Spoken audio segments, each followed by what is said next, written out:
Everyone in the city had heard strange stories about the Miller mansion. It sat on a hill with tall iron gates, wide stone steps, and windows that seemed too dark at night, as if they swallowed the moonlight instead of reflecting it. Anyone who passed by walked a little faster. Anyone who worked there never stayed long. The reason was always the same: the twins. Henry and Helen Miller looked like perfect angels, golden curls, bright blue eyes, soft voices that sounded polite to strangers. But behind those innocent faces, there was something no one could explain, something that caused every nanny, every tutor, every night nurse to quit after only a few days. Some left with nothing but excuses.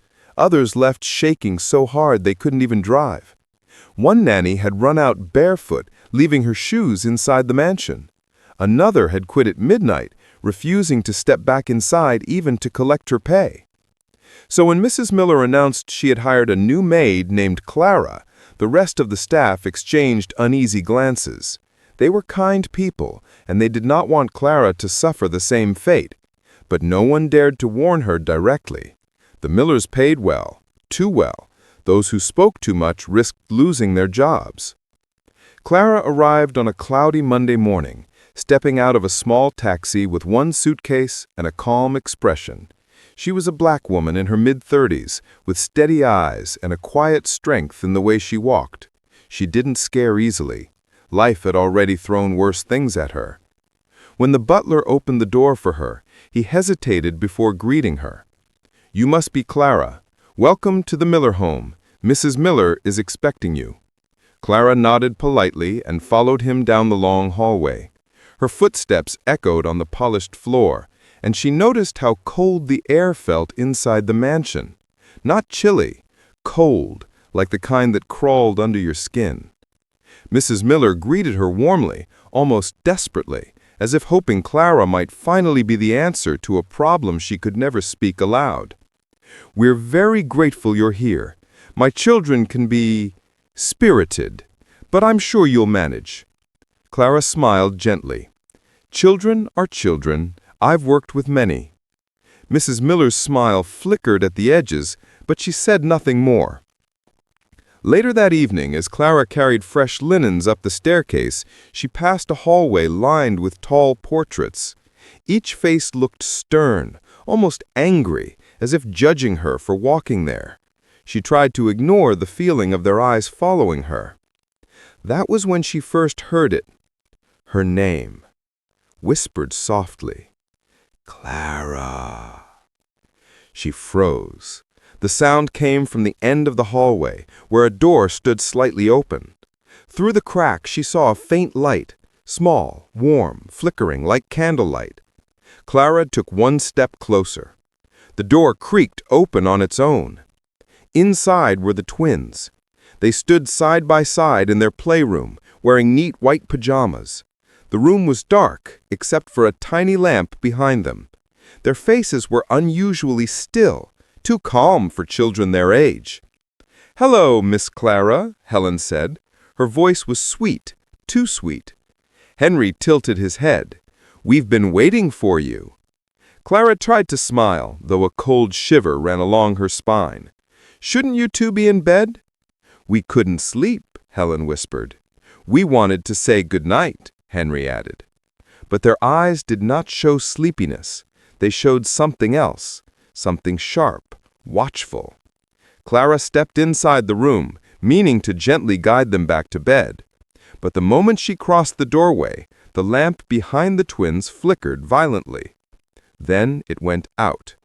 The room turned completely dark. Clara's breath caught. She could no longer see the twins, but she could hear them breathing. Too close, far too close. A small hand brushed against her arm. Then a voice whispered right beside her, though she couldn't tell which twin it came from. "Miss Clara, do you want to see where the others went?"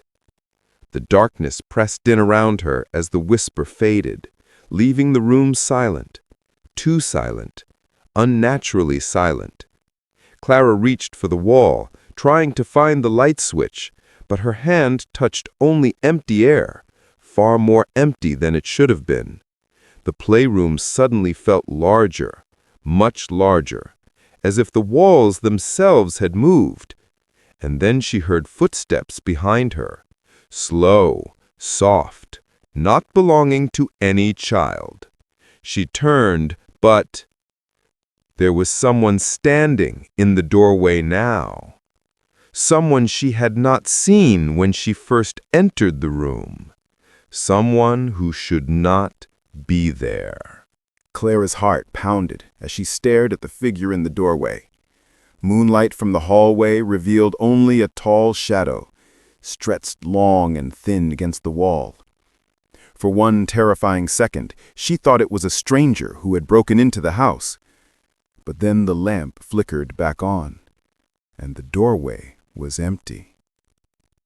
Clara blinked hard. The twins were now standing right in front of her, as if they had never moved. Their small hands were folded neatly. Their eyes were wide and unblinking. "Miss Clara, you're not supposed to be in the playroom after dark." "It's against the house rules," Helen added, her voice soft but firm, like she was explaining something obvious. Clara took a slow breath to steady herself. "House rules?" she repeated. "What rules?"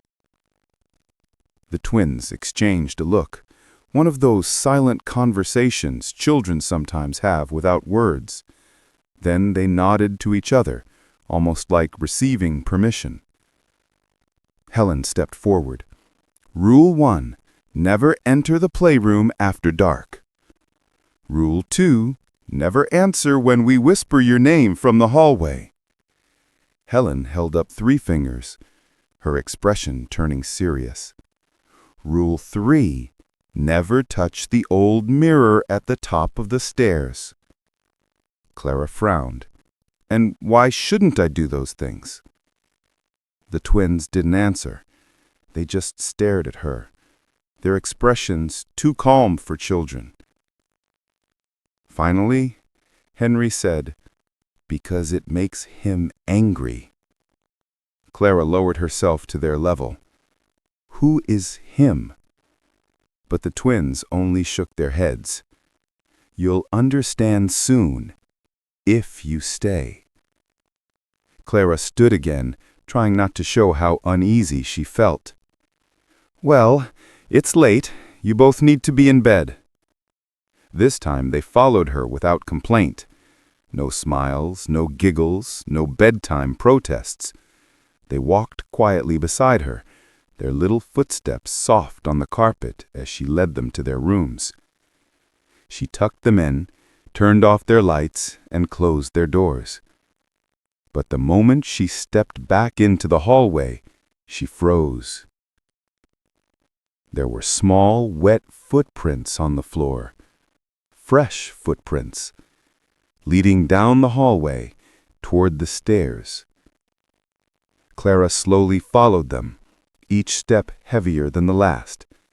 The footprints stopped at the top of the staircase, right in front of the old mirror the twins had warned her about. The mirror was huge, framed in dark wood carved with symbols she didn't recognize. Its surface shimmered strangely, like water that had been disturbed. Clara took one cautious step closer. Her reflection looked back at her. Except, not quite.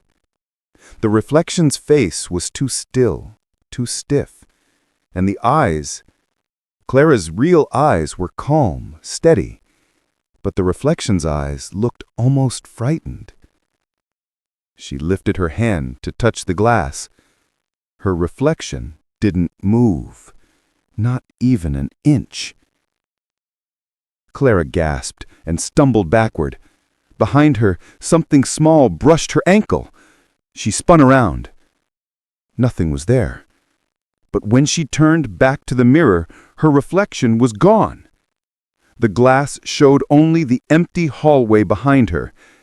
Then, slowly, words began to appear across the surface, fogging into shape as if written by an invisible hand. "Don't break the rules." Clara stared, unable to breathe. And then another line appeared beneath it. He is already awake. Before she could react, a soft whisper drifted down the hallway. "Clara, you came upstairs again?" It wasn't the twins' voices this time. It was deeper, close, too close. She turned toward the sound and saw a hand slide out from behind the stairs. Clara's breath caught as the pale hand slid out from behind the staircase. It was small, like a child's, but the fingers were far too long, bending in strange angles as they curled against the carpet. For a few seconds, neither the hand nor Clara moved. She stood frozen, unsure if she should run, shout, or pretend she saw nothing. Then the hand slowly slipped back out of view, as if retreating into the shadows under the stairs. Clara forced herself to inhale. She reminded herself she was a grown woman, not some frightened child. Maybe the house was playing tricks on her eyes. Maybe stress and the long day were messing with her mind. Still, she stepped backward, carefully, until she was standing at the top of the stairs again. But when she looked down the hallway toward the twins' rooms, her stomach tightened. Their doors were open, both of them. She had closed them herself only minutes earlier. "Henry? Helen?" Clara called softly. No answer. Clara hurried toward the rooms, checking each one. The beds were empty. The curtains fluttered as if someone had just passed by. A toy rolled across the floor without anyone touching it. A distant giggle echoed down the hallway, carried by the cold draft that swept through the house. Clara followed the sound, her steps quick but careful. It led her back toward the playroom, the room she had already decided she did not want to enter again. But the door was open, just like before, as if inviting her inside. The lamp flickered, the temperature dropped sharply. Clara felt the cold deep in her bones. She pushed the door open wider. The playroom looked different now. Toys were scattered everywhere, not in messy piles, but in eerie patterns, circles, triangles, lines stretching across the carpet like someone had drawn symbols with dolls and blocks instead of chalk. The twins stood in the center of the room. Their hands were clasped together. Their heads were slightly tilted, as if listening to something Clara couldn't hear. "Helen?" Clara said quietly. "Honey, what are you doing up?" Both children turned their heads slowly toward her, but not their bodies. Their eyes were glassy, unfocused, like they were half asleep or half somewhere else. "You should be in bed," Clara said. "Come on now." "We can't," Henry whispered. "Why not?" Clara asked. "Because he wants to show you something," Helen replied. Clara tried to keep her voice steady. "Who is he?" she asked. "Tell me." But the twins simply pointed toward the far side of the room. Clara followed their gaze. There was a large toy chest there, red, old-fashioned, with brass handles and a lid that squeaked when opened. She had noticed it earlier but hadn't paid much attention to it. Now the lid was slightly open, just a crack. Then it moved, on its own. A long, slow creak filled the room as the toy chest opened wider. Clara felt her heartbeat in her throat. She took a step forward despite every warning in her body telling her not to. The twins stepped forward with her, moving in perfect sync. Inside the chest, beneath the pile of toys, something shifted. Clara knelt down and lifted a few stuffed animals out of the way. They were cold, as if they had been sitting in a freezer. She dug deeper, moving dolls, cars, blocks. Something grabbed her wrist. Clara jerked back with a cry. The twins did not move, their faces did not even flinch. Something in the chest let out a soft, raspy laugh. Clara stood up quickly, stumbling backward toward the door. The playroom felt smaller now, the air heavier, like an invisible force was pushing against her chest. The twins stepped closer, their expressions blank. "He wants you to play with him," Henry whispered. "He gets lonely at night," Helen added.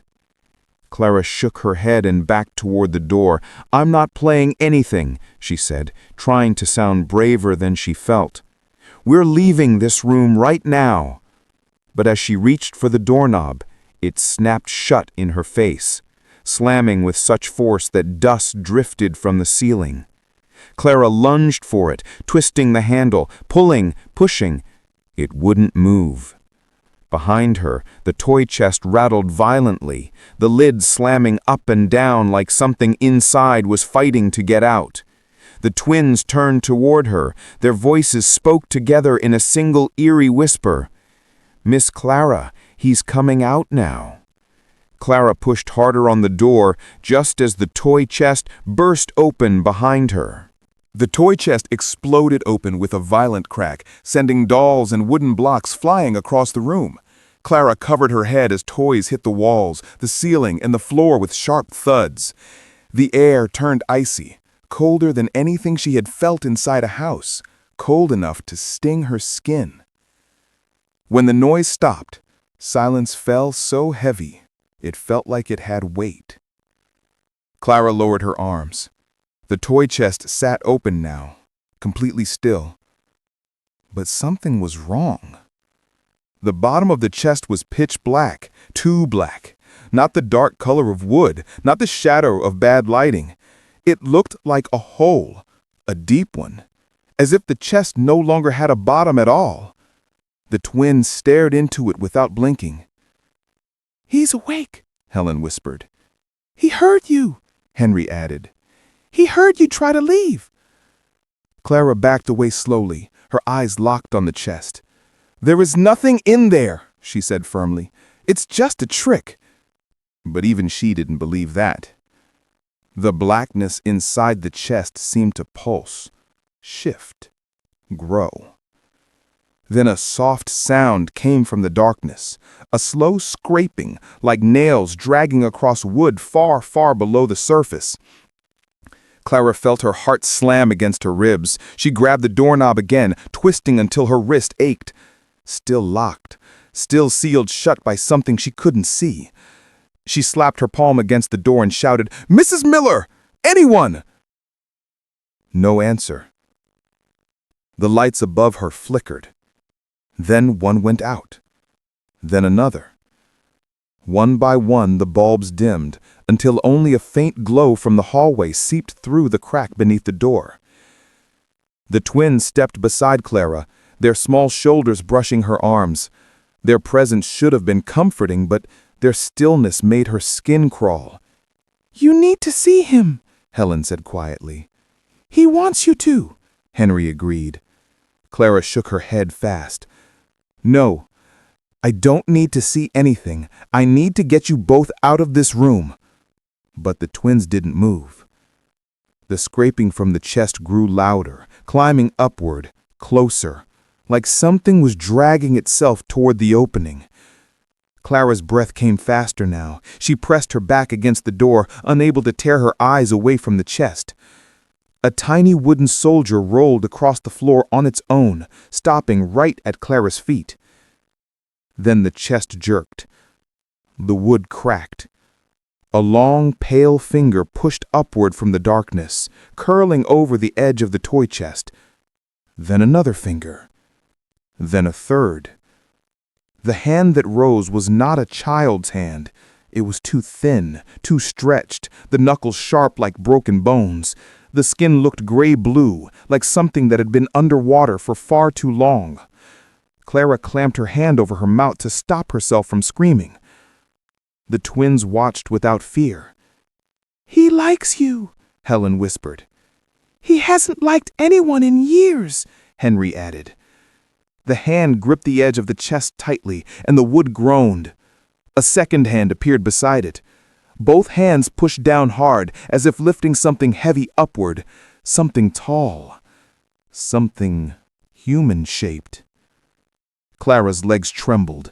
She kept her back against the door, praying it would suddenly swing open. It didn't. The figure began to rise. A head slowly lifted into view, too narrow, too long, hair hanging in wet strands that dripped onto the toys below. Clara could not see its face yet. She wasn't sure she wanted to. The twins stepped forward. "Don't," Clara whispered. But they didn't move. They stood right in front of the chest as the figure rose higher, its shoulders stretching unnaturally wide, its spine cracking softly as it straightened. Then the creature lifted its head fully into the light. Clara's breath stopped. It had no face. Not no features, no face at all, just smooth, pale skin where a face should have been, as if someone had wiped it clean. The creature tilted its blank head toward Clara, and then it spoke, without a mouth. "Come here, Clara."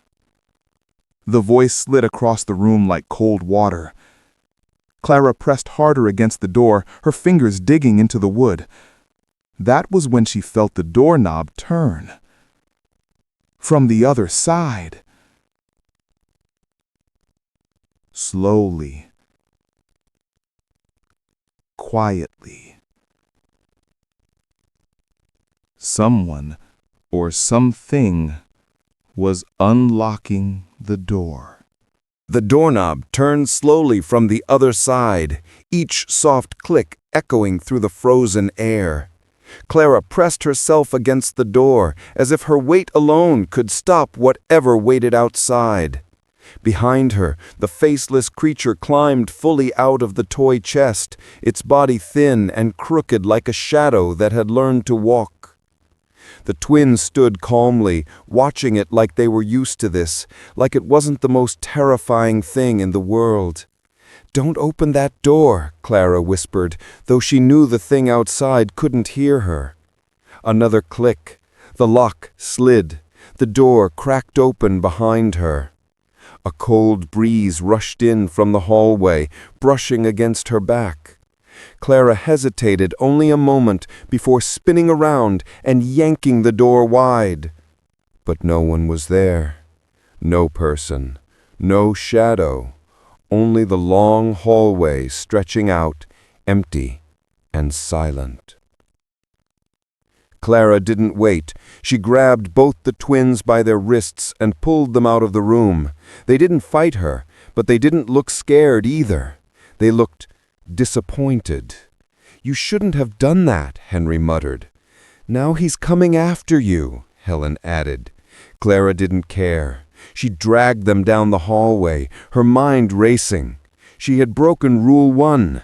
Never enter the playroom after dark. She had broken Rule 2. Never answer the twins when they whispered. And worst of all, she had touched the mirror.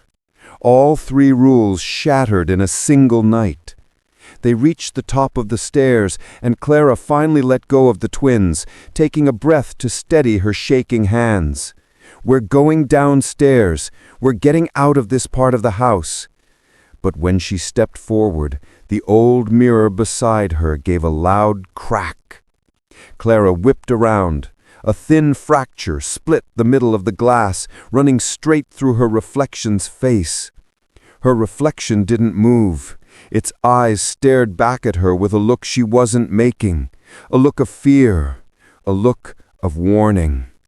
"Clara," Helen whispered. She turned. The twins were staring at the mirror too. "He's not supposed to touch it," Henry said softly. "He can't cross mirrors, not unless someone breaks the rules." Clara felt the cold creep up her spine. "What do you mean?" Before either twin could answer, the lights in the hallway flickered violently, then went out.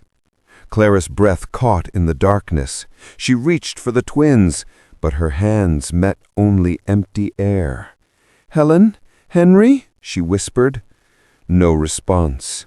The darkness thickened until she couldn't even see her own fingers in front of her face. She fumbled along the wall, searching for the light switch, and then a soft, dragging sound behind her, like bare feet sliding across carpet. Clara froze. She didn't turn. She didn't breathe. She listened. The dragging stepped closer.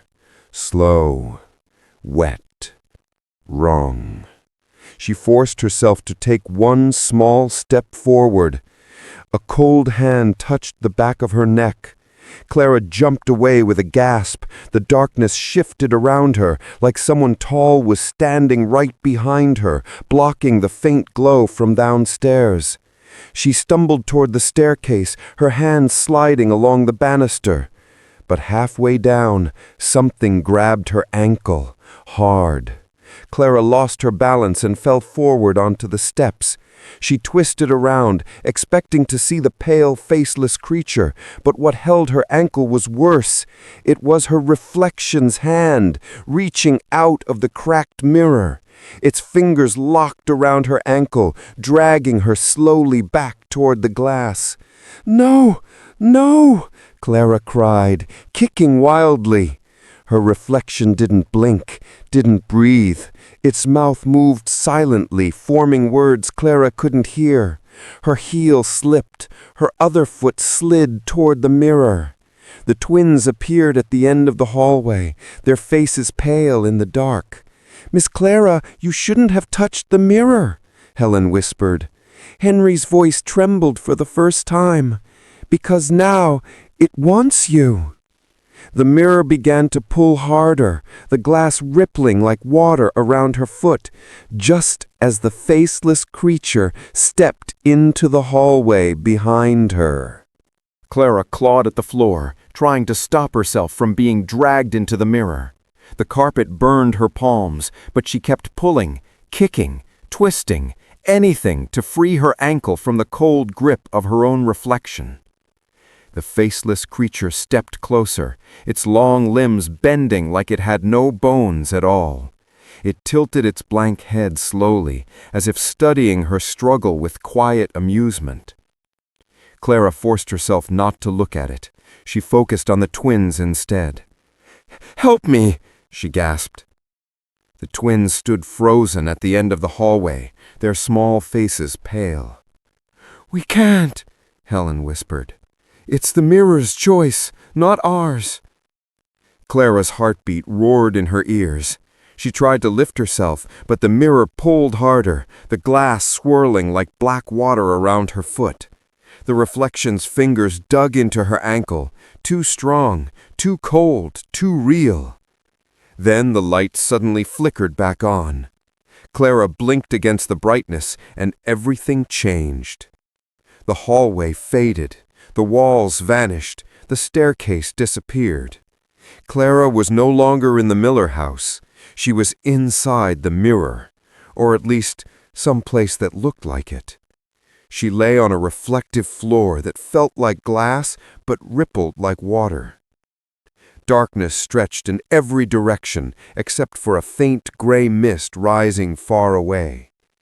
Her reflection, no, the mirror version of her, stood directly in front of her, still holding her ankle. "You shouldn't have touched me," the reflection said. Its voice was her voice, but hollow, echoing, wrong. Clara scrambled to her feet and backed away, but the reflection followed her step for step, until it didn't. It moved when she didn't move, stopped when she walked, turned when she stood still. It wasn't copying her now.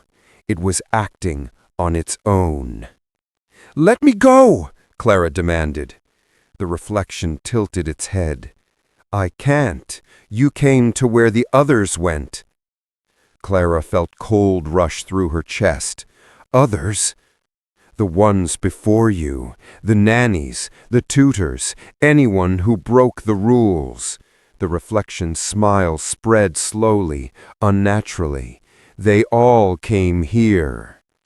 Clara's knees weakened. Her breath shook. "Where are they now?" The reflection lifted one hand and pointed behind Clara. Clara turned slowly. Shapes began to rise from the floor. Dark figures, faint outlines of people trapped beneath the glass surface like insects caught in amber. Their hands pressed upward as if begging for help, their faces twisted silently, mouths open in eternal silent screams. Clara staggered back, horrified. "You see now?" the reflection whispered. "This place feeds on those who break the rules. It keeps them." Clara shook her head. "No, I'm leaving. I'm not staying in here." "You can leave," the reflection said with a soft laugh, "if you take my place." "What?" The reflection stepped closer, its eyes dark and empty. "Someone must remain. Someone must hold the door shut. Someone must keep him out." "Him?" Clara asked, her voice trembling. "Who is he?" The reflection looked upward. Clara followed its gaze, and her blood ran cold. Above them, the mist twisted into a tall shape, stretching and bending like smoke forming into a body. The faceless creature, bigger now, its limbs longer, its blank head lowering toward the mirror world, was forcing its way inside. "He watches the house," the reflection whispered. "He waits, he wants to cross, and he can only if someone frees me." Clara backed away. "I'm not trading places with you." But the reflection smiled wider, its eyes darkening like ink spreading across glass. "You already did." Clara's breath stopped. The reflection lifted its hand. Behind Clara, the dark figures trapped beneath the floor began pounding on the glass with desperate fists. The faceless creature reached down with a long, stretching arm, its fingers brushing the edge of the mirror world. And then the reflection whispered the words Clara feared most. "You're not Clara anymore." The glass beneath Clara's feet cracked just as the faceless creature lunged toward her. The glass beneath Clara's feet cracked like ice breaking over deep water. Sharp lines split outward in every direction, glowing faintly as if something alive pulsed beneath them. Clara tried to run, but the cracks spread faster, climbing up the walls of the mirror world, trembling beneath her with every step. The faceless creature lunged forward toward her from above, its long arms stretching far enough to touch her shoulder. The moment its fingers brushed her skin, a freezing pain shot through her body, pulling her backward toward the cracks. "No, let me go!" Clara screamed, fighting to keep her balance. Her reflection watched calmly, hands folded as if observing a ceremony. "You had your chance," it said quietly, "and you broke the rules. You opened the door. You touched the mirror. You came here on your own." Clara slipped on the cracking glass, falling onto her knees. The dark figures trapped beneath the surface pounded harder, their silent screams shaking the floor. She could feel their fear, their desperation, their hunger for freedom. "Please, let me out! Take someone else! Take anything else!" Her reflection stepped closer, kneeling so their faces nearly touched. "Someone has to hold the door," it whispered, "and you were the first one brave enough not to run." Clara shook her head rapidly. "I'm not brave. I'm trying to help the children." Her reflection's smile softened, not kind, but almost pitying. "That's why the house chose you." The cracks beneath Clara widened. Cold air rushed upward, pulling her down toward the blackness below. The faceless creature lifted its head, sensing freedom, reaching through the widening tear like a hand pushing through thin ice. Clara screamed as the floor shattered completely. Back in the real hallway, the cracked mirror shimmered once like a disturbed pond, then went still. A soft breeze blew across the carpet. Then a hand pressed against the inside of the glass. The reflection of Clara, now breathing, blinking, alive, stepped out of the mirror as if walking through a curtain. She adjusted her apron with calm, steady movements. Her eyes were darker now, older, hollow, like she had seen something no human should ever see. The twins stood there watching her. Henry tilted his head. "Did it work?" The reflection nodded. "She's inside. She's holding the door." Helen's eyes softened. "We're sorry, but it had to be someone. Mama said the house gets hungry sometimes." The reflection, now the new Clara, knelt to meet their eyes. "You won't be hurt," she said gently. "Not while I'm here." The twins smiled with watery eyes, relief washing over their small faces. Down in the mirror world, the real Clara screamed, but no sound escaped the glass.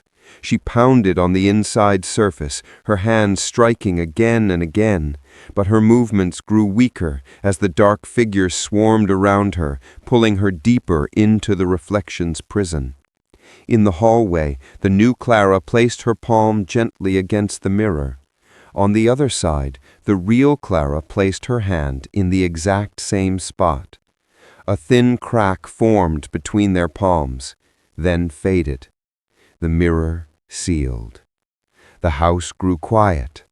The faceless creature's shadow disappeared from the hallway, sinking back into whatever darkness it came from.